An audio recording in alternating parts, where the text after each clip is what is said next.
it's a Wednesday. I used a vacation day because I had it. And I went with JP and another friend of ours, Chris Murphy, to find some brook trout.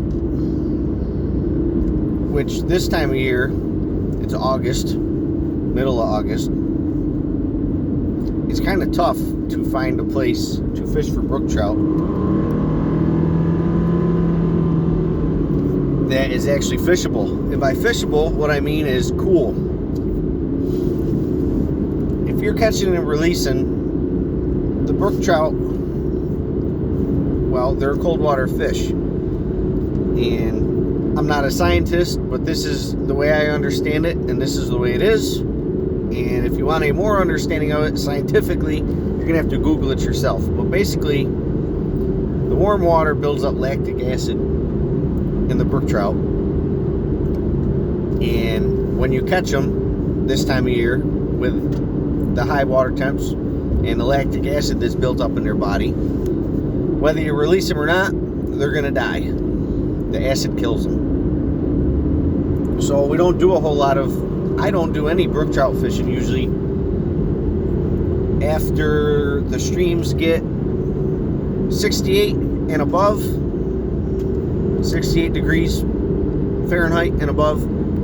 I quit fishing for trout and I go for bass all year. Last year I went to one stream, took a chance. It was small, it was spring fed, and it was cool, and I fished it in the middle of summer. This year I haven't done any. It's been all bass. So we've got this fishery that we know really well, and we assumed that the headwaters, which are all spring fed, would be cool enough, a lot cooler. The main stream that we always fish was still 70 degrees, and it's even been getting cool nights up here in the Adirondacks. 70 is still too hot, still too warm for them. So we did a round trip 8-mile hike to get into a specific spot on the headwaters, just because that's where we wanted to go. It seemed like that was an area where it went from boulder pocket water to it levels off, and it's slow, meandering, deep stream. It's not something you look at and you think brook trout, but it's cold and it's full of brook trout. So when we got out there, it took us 2 hours to hike to that spot. Took a water temperature, 59 degrees. Score. So we fished a little bit. We hiked out there 2 hours to see this spot. We caught a handful of fish. We sat on the stream bed on some rocks off to the side. We each poured a glass of whiskey, and we just talked about a little bit of everything, which basically is talking about life. So I'm always getting people to ask me where, they're always looking for brook trout streams and stuff in the Adirondacks, and I really don't want to pass that information on. I think you need to find them yourself, number one. And number two, if I pass it on to you and you pass it on to another person and they pass it on to another person, before you know it, it doesn't matter if everybody thinks who they're giving the information to is a good person or not. Sooner or later, everybody knows about it. You start finding garbage, it starts getting overrun, it gets overfished, all that stuff. So brook trout streams in the Adirondacks to me are pretty special, and they're not something to be shared. I will take somebody fishing every now and then, and I will take them to these streams because they're with me. But I got to know the person pretty well first. I hate to sound like a stingy old, angry old man that doesn't want to give up his fishing spots, but brook trout in the Adirondacks that are not the well-known, big-name streams and rivers that everybody knows about, I don't like to give them up. And this is the reason for making this video today. I made one in the past, and it was called How to Find Brook Trout, I think. So look that one up. and I'll show you exactly how to find the brook trout. But this is kind of like a sequel to that one. So yesterday at work, I had somebody that I work with tell me that I knew all the fishing spots, and they were an idiot. I said, that's not really how it is. That's not how it works. And one of those epiphanies, one of those I'm going to use this in a book lines came out of my mouth as I answered him. And we just kind of stared at each other. He laughed and I laughed, and I said, I got to write this down.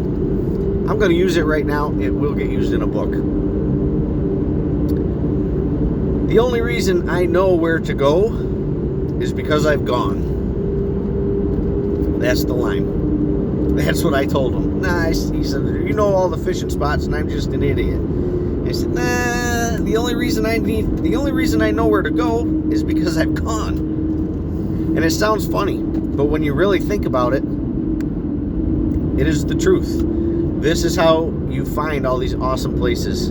I've got some killer pictures of some so cool things that we found today on the hike to the fishing spot that you would never have seen if you didn't just go. So this is my thing. If you want to find these spots, you've just got to go. And the people who know the spots, they know them because they've gone. So for you to know the spots, it has to be because you've gone. That's how you find them. Pick a blue line on the map. Pick a big blue splotch that's a lake or a pond on the map. You never been there? Go. And that is how you find spots. Sometimes it's going to work out great, and you're going to be like, I'm putting this one in the books. Make a note of this one. We'll be back. And sometimes it's just, you're going to be like, well, we saw it. It's not worth it for the fishing. But I guarantee you that even if they're not worth it for the fishing, because they're places you've never been before,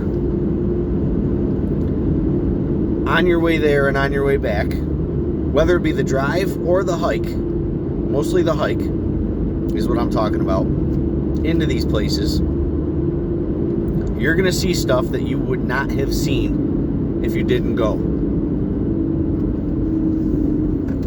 I've only seen the things I've seen because I've gone. Would be another slight variation to that makes a lot of sense. This should really wake people up. I only know where to go because I've gone, and I've only seen the things I've seen because I've gone. Write those down. Put them on your refrigerator and read them every morning and every night. Think about that. When you're like, I got too much to do. I'd really like to go check this place out, but I just got so much to do. Well, then you're never going to see it.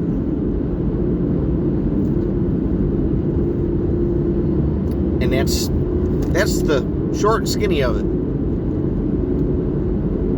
We walked 2 hours to get to one point on a map to see it. Saw some awesome stuff on the way there, saw some awesome stuff on the way back.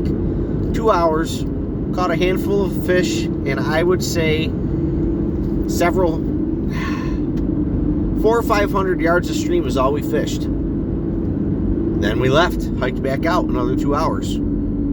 It was totally worth it to hike out there, see what we saw, catch some fish, sit there on the rocks, have a drink of whiskey, hash out life's problems, hike back out another 2 hours. It's one of those trips that's probably going to end up in one of my future books. Why? Because we did it. Because we went. That's exactly why. So that's my tip for today.